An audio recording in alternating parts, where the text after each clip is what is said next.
आज आपण या व्हिडिओमध्ये मराठी माऊलीचे जे पाठ्यपुस्तक आहे 8th स्टँडर्डचा 3rd नंबरचा लेसन आहे, त्याचं नाव आहे थोर गणिती रामानुजन।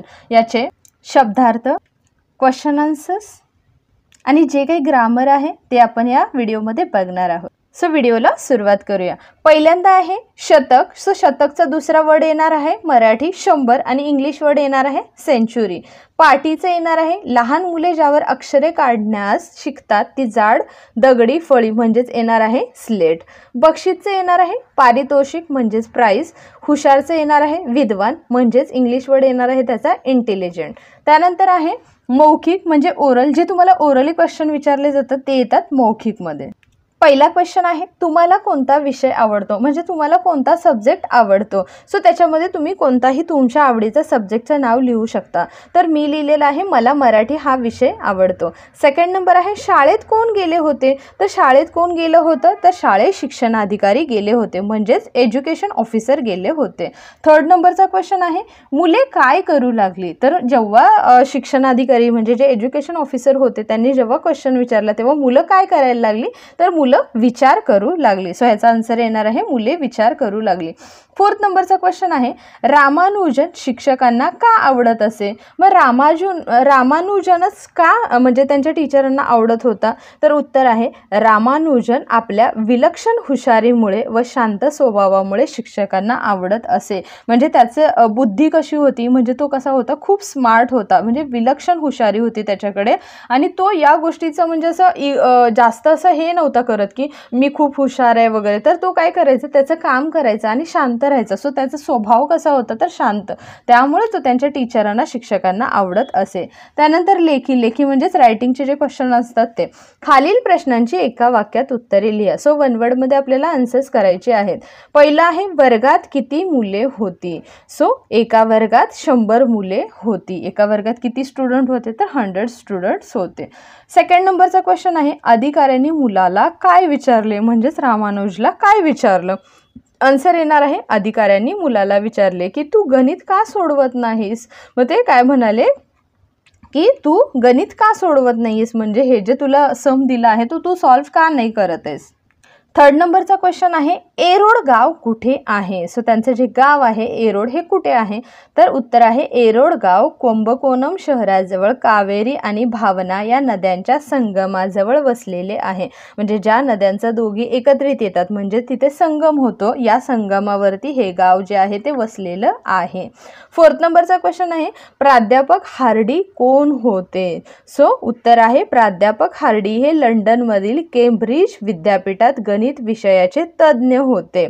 फिफ्थ नंबरचा क्वेश्चन आहे रामानुजन यांना जगभर प्रसिद्धी कशामुळे मिळाली, म्हणजे ते पूर्ण वर्ल्डमध्ये कशामुळे फेमस झाले, तर आन्सर आहे रामानुजन यांचे गणित विषयावरील लेख प्रसिद्ध झाले। म्हणजे त्यांचे जे काही लेख होते त्यांनी जे लिहिलेलं होतं ते सगळीकडे काय झाले तर प्रसिद्ध झाले म्हणजे फेमस झाले। त्यातील आश्चर्यकारक सिद्धांतामुळे रामानुजन यांना जगभर प्रसिद्धी मिळाली। आणि त्यांचे जे लेख होते त्यांचे जे सिद्धांत होते म्हणजे त्यांचे जे फॉर्म्युलेज होते हे काय होते आश्चर्यकारक, म्हणजे ह्याच्या अगोदर कदाचित असे कोणी फॉर्म्युलेज तयार केले नव्हते, त्यामुळे त्यांना जगभरात प्रसिद्धी म्हणजेच ते जगभरामध्ये वर्ल्डमध्ये फेमस झाले। सेकंड नंबरचा क्वेश्चन आहे थोडक्यात उत्तरे लिहा।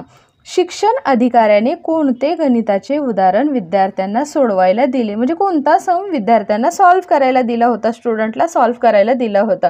सो आन्सर आहे एका वर्गात 100 मुले आहेत, म्हणजे एका वर्गामध्ये 100 मुलं आहेत। जर पहिल्या मुलाला 100 रुपये दिले, सो लाईनने बसलेले आहे, सो काउंटिंग केल्यावरती काय होतं तर ती 100 मुलं होते।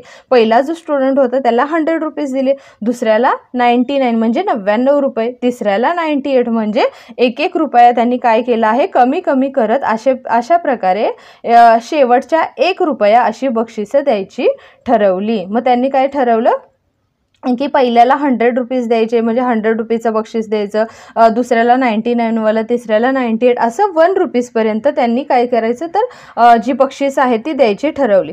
तर एकूण किती रुपये लागतील, मग आता जर समजा ह्या 100 मुलांना अशी जर बक्षिसं द्यायची झाली म्हणजे प्राइज जर द्यायचे झाले तर एवढ्या सगळ्या 100 मुलांना किती रुपये लागणार आहेत, हे उदाहरण म्हणजेच हा सम विद्यार्थ्यांना अधिकाऱ्याने सोडवायला दिला होता। म्हणजे हा सम जे अधिकारी जे ऑफिसर आले होते त्यांनी सॉल्व्ह करायला दिला होता।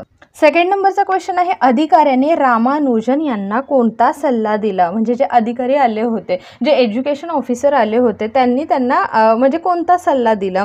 तर उत्तर आहे, अधिकाऱ्याने रामानुजन यांना गणित विषयाच्या नोंदी पाहिल्या. म्हणजे त्यांच्या रामानुजन यांच्या गणित विषयाच्या ज्या नोंदी, त्यांनी जे फॉर्म्युलेस किंवा त्यांनी जे त्यांचे पॉईंट्स काढून ठेवले होते ते बघितले आणि त्यांचं कौतुक केलं, म्हणजे त्यांना ॲप्रिशिएट केलं. त्यांना गणित विषयावर लेख लिहिण्यास सांगितले. लेख म्हणजे तुमचे आर्टिकल, स्वतःचे आर्टिकल्स तयार करा व ते प्राध्यापक हार्डी यांच्याकडे पाठवण्याचा सल्ला दिला. आणि तुमचे जे आर्टिकल्स जेव्हा तुम्ही तयार कराल त्यावेळेस ते कोणाकडे पाठवा?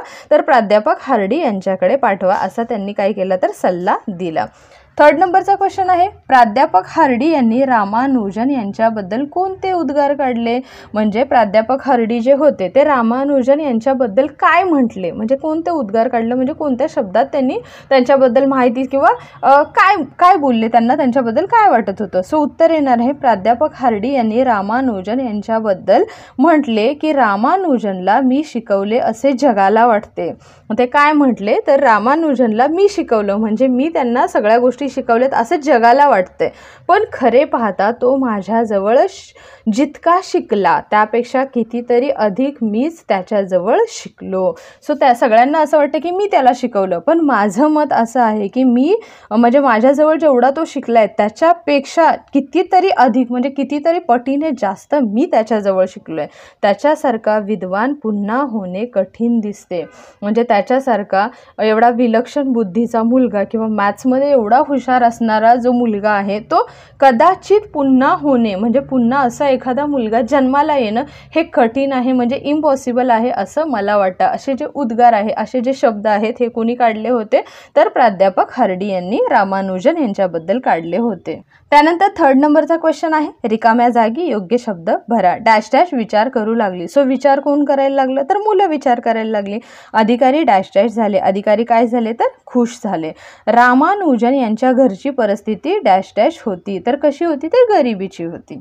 आता कोण कोणास म्हणाले, तू गणित का सोडवत नाहीस? हे कोण म्हणाले तर अधिकाऱ्यांनी मुलाला म्हणजेच रामानुजनला विचारले किंवा अधिकारी रामानुजनला किंवा मुलाला म्हणाले. मी तर केव्हाच सोडवले सर. मग हे कोण म्हणाला? मुलगा. म्हणजे कोण होता मुलगा? रामानुजन अधिकाऱ्यांना म्हणाला. शब्द शुद्ध करून लिहायचा आहे तर ह्याचं येणार आहे प्रयत्न, विलक्षण, आवडता, हार्डीचे येणार आहे हार्डी. सो अशा प्रकारे हे कंप्लीट करायचं आहे. त्यानंतर तुम्हाला कृती दिलेली आहे म्हणजेच ॲक्टिव्हिटी कंप्लीट करायची आहे. तुम्हाला माहिती असणाऱ्या 5 वैज्ञानिकांची नावे लिहून त्यांची चित्रे चिकटवा. सो तुम्हाला यांचे जे काही 5 सायंटिस्ट आहेत त्यांचं जे पोस्टर आहे किंवा त्यांची इमेज चिकटवून तुम्हाला त्यांची नावं खाली लिहायची आहेत. अशा प्रकारे तुम्हाला हे क्वेश्चन आन्सर्स कंप्लीट करायचे आहेत. आय होप तुम्हाला हा व्हिडिओ आवडला असेल. जर व्हिडिओ आवडला असेल तर चॅनेलला नक्की लाईक आणि सबस्क्राईब करा. थँक्यू.